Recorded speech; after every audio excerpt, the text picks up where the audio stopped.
हमें नकली हिंदू बना के हमारे वोट का सौदा करते।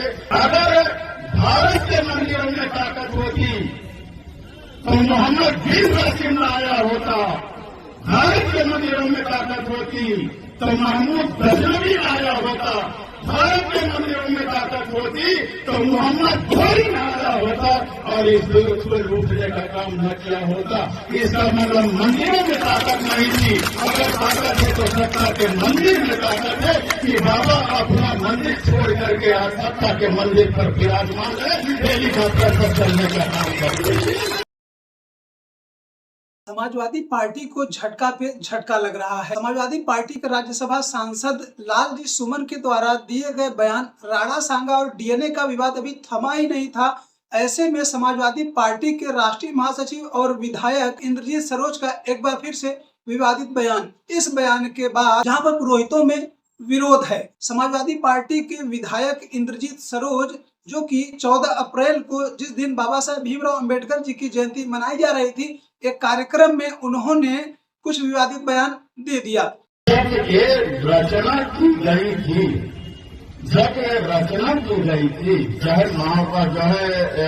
रामायण की महर्षि वाल्मीकि जी की, चाहे महाभारत की, और एक और है रचना जो है, और महाभारत और एक और है जो वेद व्यास ने और लिखा है, गीता की रचना हो, चाहे महाभारत की रचना हो, चाहे वाल्मीकि कृत रामायण की रचना हो, चाहे रामचरित मानस की रचना हो, उस समय भारत में शूद्रों को पढ़ने का अधिकार नहीं था।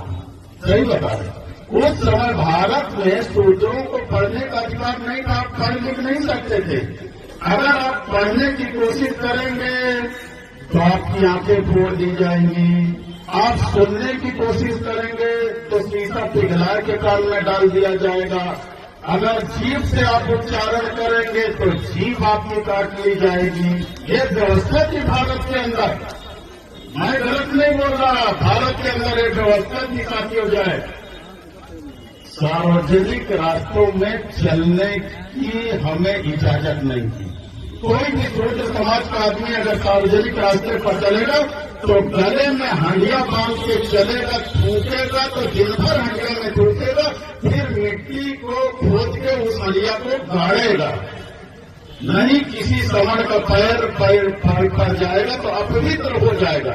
अब तुम्हें किस्सा कहानी लग रही होगी, जो अब किस्सा कहानी लग रही हो तो अभी एक पिक्चर जारी हुई है महात्मा ज्योतिबा राव फूले, उसे देख लेना।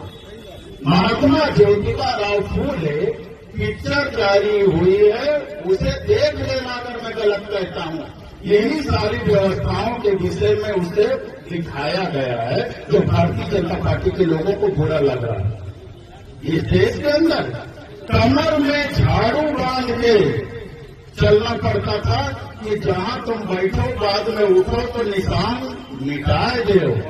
पैर में चीथड़े पुराने कपड़े बांध के चलना पड़ता था जिससे तुम्हारे पैर के निशान मिटते चले जाएं, दूसरे का पैर न पड़े। ये भारत देश का इतिहास है जो आज हमें नकली हिंदू बना के हमारे वोट का सौदा करते और राजपाट लेके हेलीकॉप्टर से चलते हैं। अगर भारत के मंदिरों में ताकत होती तो मोहम्मद बिन कासिम आया होता। भारत के मंदिरों में ताकत होती तो महमूद गजनवी आया होता। भारत के मंदिरों में ताकत होती तो मोहम्मद घोरी आया होता और इस दुर्ग को लूटने का काम न किया होता। इसका मतलब मंदिरों में ताकत नहीं थी। अगर ताकत है तो सत्ता के मंदिर में ताकत है कि बाबा अपना मंदिर छोड़ करके आज सत्ता के मंदिर पर विराजमान है, हेलीकॉप्टर पर चलने का काम करते हैं।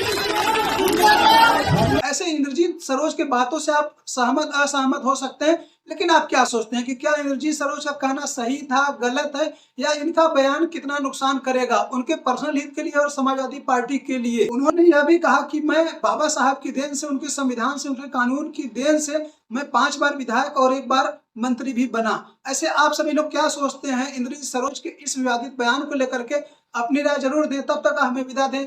नमस्कार।